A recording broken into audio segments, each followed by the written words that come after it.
The next morning, sunlight spilled softly across the penthouse floor. Abigail blinked awake to the sound of quiet music, a soft jazz melody drifting from somewhere in the kitchen. For a moment, she thought she was still dreaming. Then she smelled pancakes. "Jay?" she called sleepily. "Good morning, sleepyhead," he said from behind the counter, wearing a plain white shirt and gray sweatpants. His sleeves were rolled up, and his hair was slightly messy. He looked ordinary, peaceful, human. She smiled. "You look like a man who actually sleeps sometimes." "Only when you're here," he said, flipping another pancake. She raised an eyebrow. "Are you flirting or just being honest?" He turned, a faint grin tugging at his lips. "Both." It was the kind of morning she used to pray for, one without fear, loneliness, or tears. She stood, adjusting her oversized t-shirt, and joined him in the kitchen. "I didn't know Mafia bosses cooked breakfast," she teased. "I didn't know pregnant women could be this beautiful first thing in the morning," he countered smoothly. She laughed, shaking her head. "You're dangerous. Only for the right reasons," he murmured. They ate together, and every bite felt like a shared secret. Between sips of orange juice and teasing comments, Jay found himself watching her more than eating. He loved the way she tilted her head when she smiled, the way she touched her bump before every sentence, like she was including her baby in the conversation. After breakfast, he insisted on driving her home, but she refused. "Jay, I can walk. I'm not made of glass," she said with a small pout. "I know," he said, picking up her bag anyway. "But if something happened to you, I'd never forgive myself." She rolled her eyes playfully but let him lead the way. When they stepped into the elevator, the silence between them was charged. Not awkward, just full of things unsaid. When the doors opened at the lobby, a man in a dark suit stepped aside respectfully. Jay's demeanor changed instantly. Eyes sharp, posture alert. The man gave a small nod. "Boss." Abigail noticed the switch. The warmth in Jay's face faded, replaced by authority. She didn't ask who the man was. She didn't have to. Once outside, she turned to him. "Do people always call you that, boss?" He paused, glancing down at her. "Only when they have to." "And what do I call you?" she teased softly. He smiled faintly. "Jay." "Always Jay." They shared a quiet look before she got into the car. Later that afternoon, Abigail worked from her small home office, trying to focus on her tasks. But her mind kept drifting back to Jay, the softness in his eyes, the way he listened to her stories about Nairobi and Ugali, the way he made her feel seen. She was so lost in thought that she almost didn't notice the knock on her door. When she opened it, her heart froze. Standing there was Minho, her ex-fiancé. He looked thinner than before, his once perfect hair now messy, his suit slightly wrinkled. But his eyes still carried that same arrogant shine. "Abigail," he said softly, as if tasting her name. "You look different." She blinked in disbelief. "What are you doing here?" He stepped closer, his gaze dropping to her stomach. "I came to see you. And our child." Her hand instinctively moved to her belly. "You lost that right the day you walked out." "I made a mistake," he said, his tone almost pleading. "I panicked. I wasn't ready, and I panicked." Her voice trembled. "You abandoned me. You blocked me. You left me to raise this baby alone in a foreign country." He lowered his head, ashamed. "I know, and I regret it. Every single day." Abigail's heart pounded. The nerve of him, showing up after all this time, pretending remorse could erase months of tears. "Leave, Minho," she said coldly. "There's nothing left for you here." He hesitated. "You're with someone else, aren't you?" Abigail froze. Minho's jaw tightened. "Who is he?" Before she could answer, a deep voice spoke from behind her. "Someone who doesn't walk away from what he loves." She turned sharply. Jay stood at the end of the hallway, calm, controlled, but his presence filled the space like thunder. His eyes were dark, unreadable. "Jay?" she whispered. Minho squared his shoulders. "And you are?" Jay stepped closer, his tone icy. "The man who makes sure she never cries again." The air grew heavy. The tension between them could slice through glass. Abigail stepped between them quickly. "Stop, please. This isn't the time or place. Minho smirked. So this is him. The one replacing me. Jay's expression didn't change. No one replaces a mistake. They just clean up after it. Enough! Abigail shouted. Her voice cracked through the hallway. Both men fell silent. She turned to Minho, her eyes glistening. You had your chance, she said quietly. Now please go. Minho hesitated, then nodded. You'll regret this, Abigail. He's not who you think he is. He turned and walked away. Abigail stood trembling, tears threatening to fall. Jay stepped forward, his voice softening. Are you okay? She nodded weakly. I wasn't ready to see him again. I know. He touched her arm gently. You don't have to face him alone anymore. She looked up at him. The man who had found her by accident, stayed by choice, and protected her like his own heartbeat. But she couldn't ignore what Minho had said. He's not who you think he is. That night, after Jay drove her home again, she couldn't sleep. The question haunted her. Who exactly was he? Meanwhile, across the city, Jay stood by his office window, looking at the photo on his phone, the one someone had taken of him and Abigail on the balcony. His hand tightened around the device. Find out who sent this, he ordered coldly. And if Minho is behind it, bury him quietly. The soft winter sun spilled through the curtains of Jay's penthouse, painting gold lines across Abigail's cocoa skin. She stretched slowly, her hand instinctively brushing over her growing belly. The mornings had become her favorite, when everything felt calm, safe, and quiet. Jay had been awake for hours. She could hear him humming somewhere in the kitchen, his deep, raspy voice blending with the soft jazz he always played when cooking.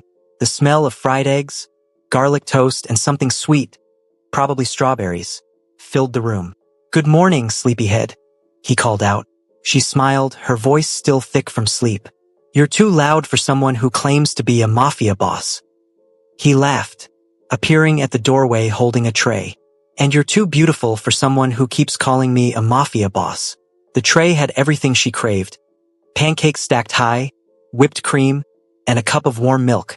Jay had learned every detail of her weird pregnancy cravings, even the ones that made him blush, like peanut butter and pickles.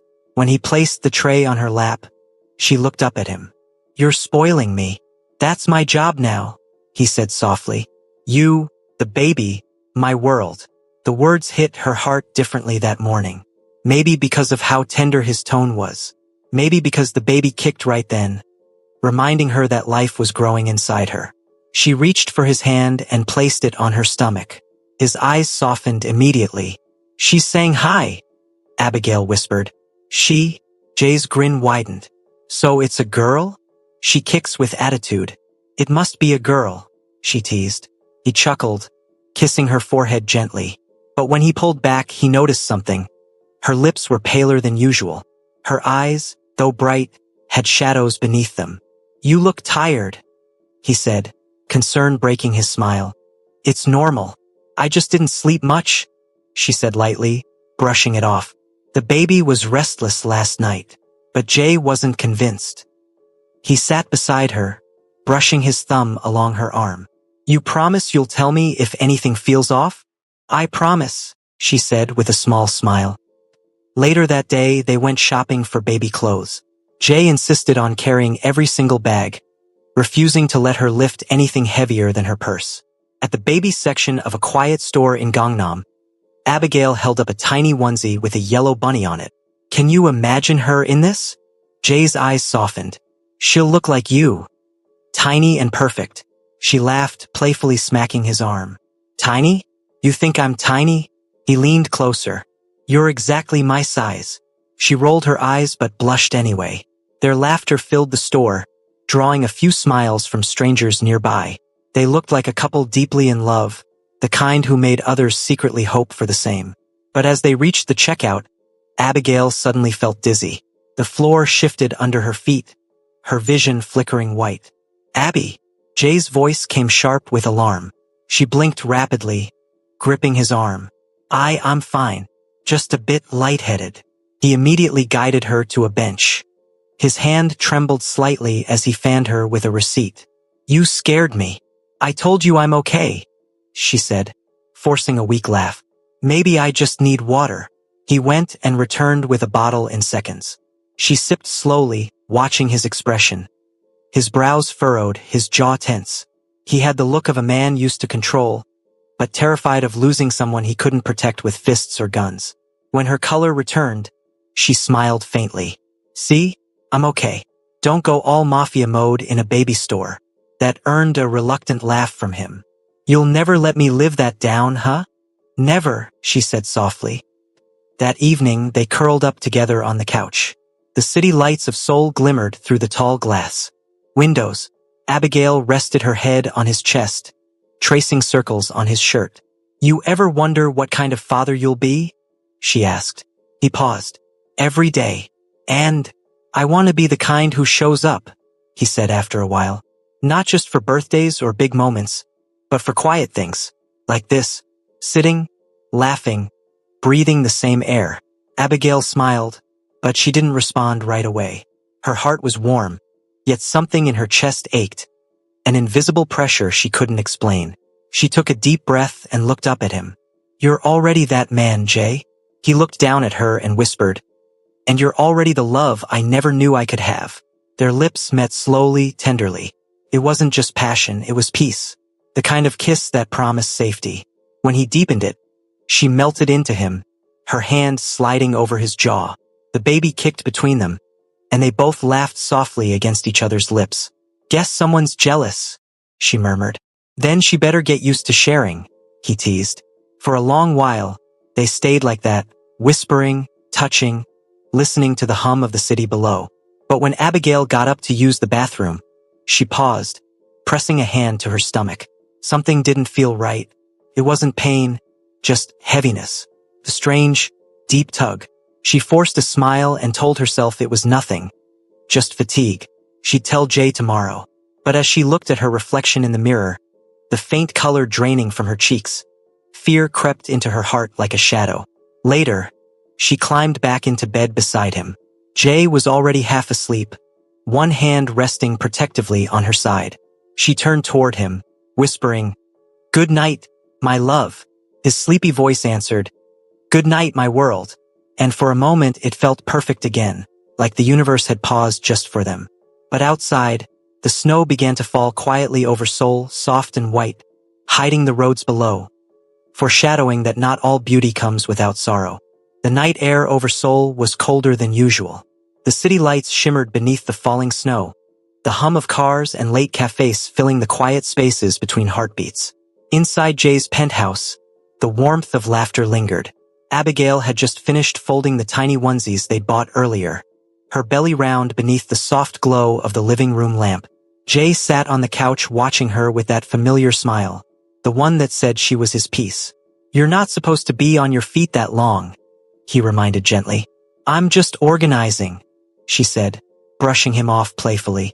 "You know I can't sleep when things are messy." He chuckled, stood up, and came behind her, wrapping his arms around her waist. "You're nesting already?"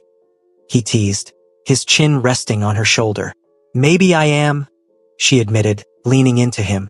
"Maybe I just want everything perfect before she comes." He said again, smiling. "I still can't believe I might have a daughter." Abigail turned in his arms to face him. "You already do," she whispered. He kissed her softly, slow, deep, grateful. The kind of kiss that made the world fade. But then she suddenly froze. Her breath hitched. Jay pulled back instantly. "Abby," she swallowed, pressing a hand to her stomach. "It's nothing, just a sharp pain." His heart jumped. "Sit down. Now." "I'm okay." "No, you're not." His voice cracked slightly. He guided her to the couch, his hands trembling as he brushed her hair from her face. "Is it the baby? Are you cramping?" She nodded faintly, trying to breathe through it. "It'll pass. Sometimes this happens, right?" But even as she said it, her face went pale. The pain wasn't easing, it was spreading, deep and heavy. She clutched his hand, her nails digging into his skin. "Jay," she whispered, her voice breaking. "Something's wrong." And then everything happened too fast. A wave of dizziness hit her like lightning. Her vision blurred, the room spinning. She tried to speak, but the words tangled in her throat. Jay caught her just as her knees buckled, his heart pounding wildly against his ribs. "Abigail!" he shouted, shaking her gently. "Stay with me, love. Please." She blinked weakly, tears forming at the corners of her eyes. "Jay, don't panic, please." But he already was. He scooped her into his arms, his voice breaking as he yelled for his driver. The elevator felt like an eternity. Her breathing was shallow, her skin cold. He kept whispering her name like a prayer, as if saying it could anchor her to life. "Don't do this to me, Abby," he muttered, holding her tighter. "Please don't leave me. You're my everything. You and the baby, please." The hospital lights were blinding when they burst through the emergency doors. Nurses rushed forward, voices overlapping. Pregnant woman, severe cramps, fainted en route. Jay didn't let go until they pulled her toward the emergency room doors. "Sir, you have to wait outside," a nurse said firmly. "Please, that's my fiancé. I know, but you have to wait." The doors closed before he could respond. He stood there frozen, his hands still shaking, her scent still clinging to his clothes. Minutes turned into hours. He paced the hallway like a man lost between hope and hell. Every time the doors swung open, his heart stopped, but it was never the doctor. Just more silence. Finally, a nurse came out. Her face said everything before her words did. "Mr. J. She's stable now. But, I'm sorry."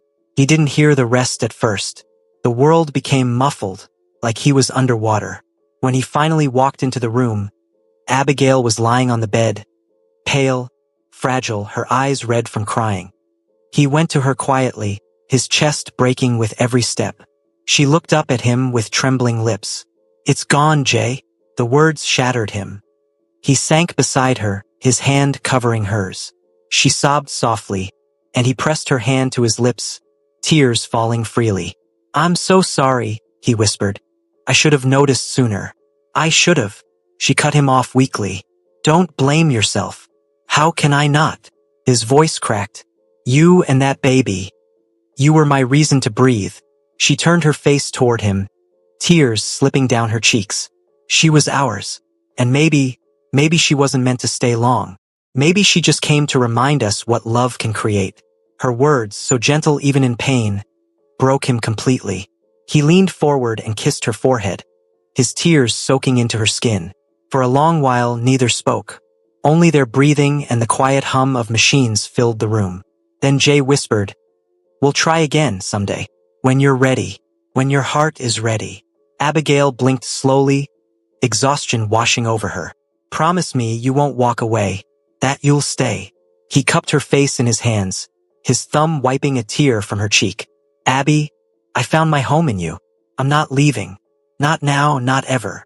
She smiled faintly, her voice barely above a whisper. "Then maybe we'll be okay." He pulled her close, careful not to hurt her, resting her head against his chest. Outside, the snow kept falling soft and endless, as if the world itself was mourning with them. In that cold, quiet night, surrounded by machines and fading hope, they clung to each other, broken but together. And somewhere deep within that heartbreak, love still flickered, fragile, trembling, but alive. The days after the hospital were quiet. Too quiet. Jay's penthouse, once full of laughter and the scent of baby clothes and pancakes, felt like a hollow shell. The crib they'd bought together stood untouched in the corner of the bedroom, a ghost of dreams that had slipped through their fingers. Abigail barely spoke. She spent hours staring out the window, watching the city move on without her. Jay never pushed her to talk. He just stayed close, sitting near, cooking for her, brushing her hair gently when she couldn't sleep. One night, he found her standing by the balcony in her robe, her eyes fixed on the falling snow. "You'll catch a cold," he said softly, stepping closer. "I can't sleep," she murmured. "Me neither." Silence stretched between them like fragile glass. Then she whispered, "I keep thinking about her, wondering if she would have had your eyes." Jay swallowed hard. "She would have had your smile." Her lips trembled. "I'm scared to forget her." He came closer, wrapping his arms around her from behind. "Then we won't. We'll keep her here," he said, placing her hand over his heart. "Always." Abigail turned and pressed her forehead against his chest. For the first time since the loss, she cried. Not the silent tears of guilt, but deep, shaking sobs that came from a place she had kept locked away. Jay held her tight, saying nothing. His shirt soaked through, but he didn't care. When the storm passed, she whispered against his chest. Can we get away from here? Just for a little while. He nodded immediately. Anywhere you want. They drove the next morning to a small coastal town a few hours from Seoul. The sea was calm, the air crisp with salt and wind. Jay had chosen a secluded villa overlooking the ocean. Simple, quiet, and surrounded by pine trees. When they arrived, Abigail stood by the cliff, letting the breeze whip her curls. She took a long, shaky breath. It's beautiful. Jay smiled faintly. You needed somewhere the city can't reach you. He carried their bags in, insisting she rest while he prepared something to eat. But instead of resting, she wandered to the shore, her bare feet sinking into the sand. The waves crashed softly, rhythmic and endless, like a heartbeat that refused to stop. For the first time in weeks, she felt something stir inside her. Not joy yet, but calm. When she turned, Jay was watching her from the porch, hands in his pockets, eyes full of the same tenderness that had saved her more than once. Come here, he said quietly. She walked back, her robe fluttering in the wind. He wrapped her in a blanket and handed her a mug of warm tea. You think the sea remembers? She asked suddenly. Remembers what? Everything it touches. All the things people lose. Jay looked out at the waves. Maybe that's why it never stops moving. They sat side by side in silence, the sea whispering below. Eventually, Abigail leaned on his shoulder. I don't know how to be okay again. You don't have to know, he said. You just have to breathe. I'll do the rest with you. The days blended into each other. Slow mornings, quiet walks, shared meals. Jay made her laugh again, sometimes with clumsy jokes, other times by pretending to cook when he could barely boil water. One afternoon, he came running in from the market, holding a small seashell necklace. It's not gold or diamonds, he said, slightly out of breath, but it's what the sea gave me. Abigail chuckled softly, taking it from him. You're hopeless. Hopelessly yours, he said, with that half-smile that melted her.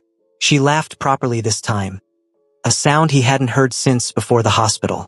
The sound of her laughter echoed off the walls, filling the villa with something that felt like life again. That night, they sat by the fire, the glow painting their faces in amber light. Abigail whispered, You should have left me when it happened. Jay's expression hardened. Don't ever say that. I'm broken, she said quietly. I can't even give you what you wanted most. He took her hand, his thumb tracing her palm. Abby, I didn't stay for what you could give me. I stayed because I can't breathe in a world without you. Tears welled in her eyes again, but this time they were softer. You really mean that? He nodded, cupping her face gently. You saved me the day you sent that wrong message. You gave me something to live for. You think I'm going anywhere now? She smiled through tears, whispering, You're too stubborn. He chuckled. Takes one to know one. They stayed close like that, wrapped in the quiet comfort of understanding. There was no need for promises. The way he looked at her said everything. A few mornings later, Abigail woke before sunrise. She stepped out to the porch and watched the horizon glow pink over the water. The sea breeze lifted her curls as she whispered a quiet prayer. Not of sadness, but of peace. She touched the shell necklace around her neck, smiling faintly. When Jay joined her, she turned and said softly, I think I'm ready to go home. He studied her face for a moment, the calm in her eyes, the light returning to her smile, and nodded. Then we go home. As they stood together watching the sunrise, he slid his arm around her waist and kissed her temple. We'll try again, he whispered. When it's time. She leaned into him, heart steady for the first time in weeks. And this time, she said, we'll make it together. The waves roared softly below them, carrying away the last of their pain. Not erasing it, but turning it into something gentler, something like healing. The first light of dawn spilled across Seoul, painting the glass towers in soft golds and pinks. The city stirred slowly, holding its breath as if waiting for something miraculous. Abigail sat by the window of their sunlit apartment, her hands resting gently on her stomach. She smiled softly, feeling the life growing inside her. This time it had been a journey. Slow, tender, careful. After weeks of quiet healing and laughter on their seaside getaway, they had returned to Seoul, stronger and closer than ever.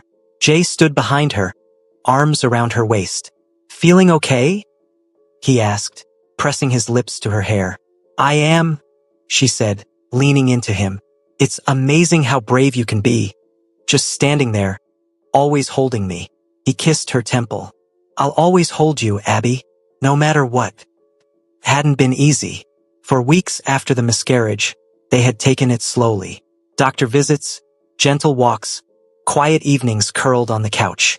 There had been tears, whispers of fear, and nights when they simply held each other, not speaking, letting their hearts mend in the silence. Then, one morning, Abigail had looked at him across their breakfast table, sunlight spilling over her hair, and whispered, I think I'm ready to try again." Jay had smiled, eyes softening with a mix of relief and love. "We'll take it slow, no pressure, just us together." They had started with gentle hope, shared laughter, whispered words of encouragement, quiet evenings where the world shrank to just them. Every touch, every kiss, every soft moment became a promise. They weren't rushing. They were savoring every heartbeat, every flutter of connection. It was intimate, yes, but it was also laughter, jokes, silly nicknames, and playful dances in the living room when a song came on. They fell in love again in slow, deliberate ways, strengthening the bond that had survived heartbreak. Weeks later, Abigail had noticed small signs. A flutter, a warmth, a quiet sense of life.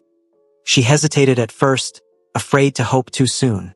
But Jay had been patient, noticing her uncertainty, holding her hand and whispering, "Whatever it is, we face it together." The day of the confirmation, the clinic smelled faintly of antiseptic and flowers. Abigail's hands trembled as the nurse prepared the test. Jay squeezed her hand, his eyes warm, steady. "Whatever happens," he said, voice low, "we're already a family." She smiled faintly. "I know."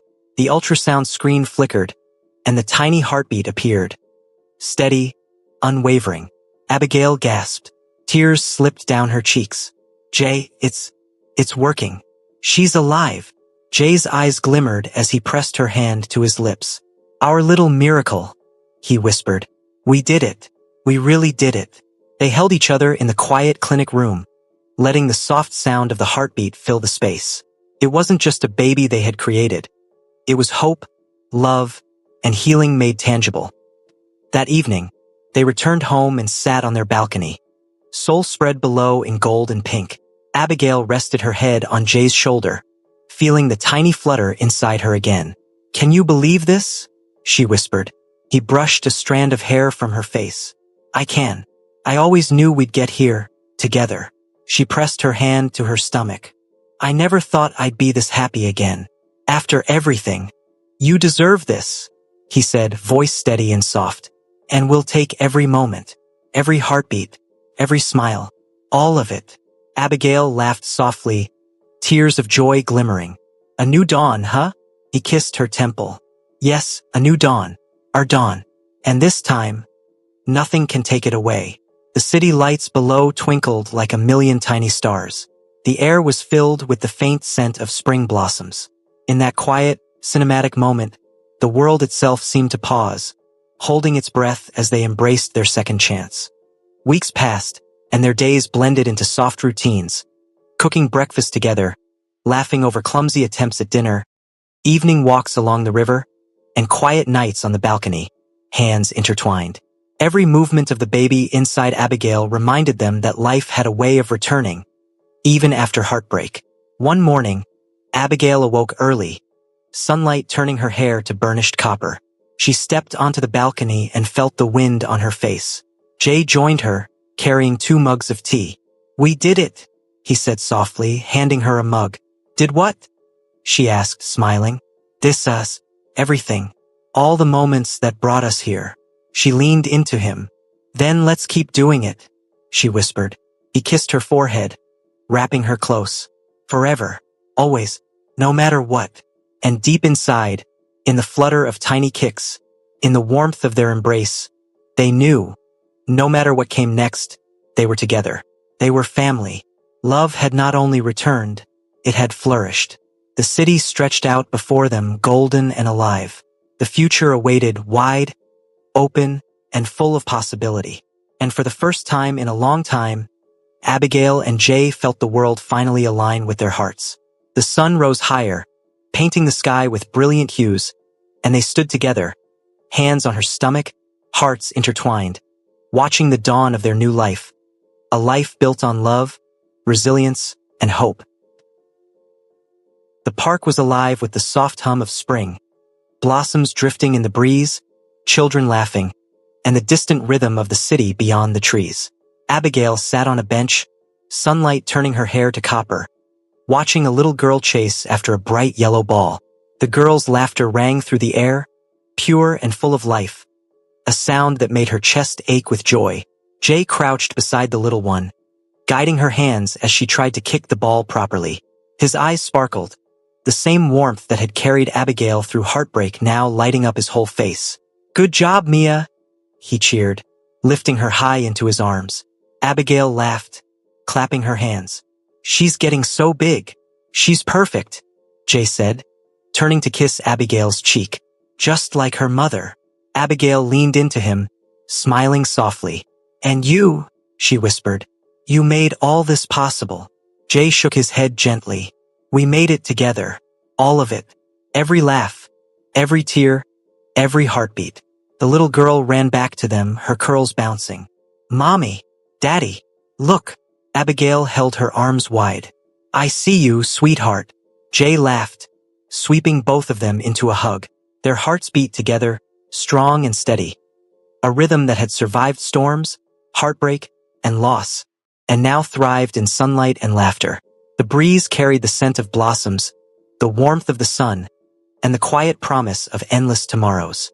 Abigail looked at Jay, then at their daughter, and whispered, "This is everything." Jay kissed her forehead. "Everything we dreamed of, and more." The three of them stood together in the golden light, hands intertwined, hearts entwined, watching the world move around them.